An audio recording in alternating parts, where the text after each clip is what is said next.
Lionel Messi's nutritionist reveals diet that makes Barcelona star the world's best and helped him lose 3 kilograms.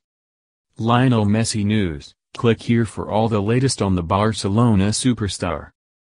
Messi joined up with Dr. Giuliano Poser after World Cup in Brazil.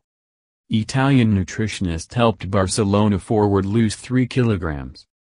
Dr. Poser warned Messi off sweets, wheat and advised he ate less meat. Barcelona will win La Liga if they claim victory in 3 remaining games. The man behind Lionel Messi's meals has revealed the secrets that fuel the world's best footballer. Italian nutritionist Dr. Giuliano Poser joined forces with the Barcelona star after World Cup 2014 in Brazil, helping Messi lose 3 kilograms. Since then the Argentinian magician has sworn by Dr. Poser's methods, according to Barcelona-based newspaper Mundo Deportivo, who interviewed the Italian expert. And while the 5-time FIFA World Player of the Year might be the envy of almost every football fan in the world, Dr. Poser revealed that even Messi can't have anything he wants. According to Dr. Poser, the 28-year-old steers clear of sweets, bread and pasta in order to keep himself finely tuned for performance.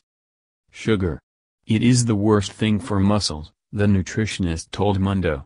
The less sugar he has the better. Refined flours are also a big problem, basically because today it is very difficult to find healthy wheat, with, unpolluted, grains. The Italian expert, who says he has been inundated with requests since he started working with Messi, is fine with the Barca forward having a little salt as the muscles and body need it.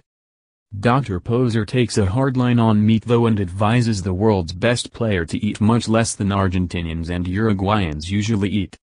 Mundo say Messi's body became more light and fibrous after joining up with him in 2014, which they claim left him fascinated with Dr. Poser. Since then Messi has scored 98 goals in 102 games for Barcelona, but his record in the 2 previous seasons was even better, netting 101 in just 96 appearances. Barca will be hoping their talisman is well fed as they know winning their remaining 3 La Liga games against Betis, Granada and Espanyol will see them retain their title.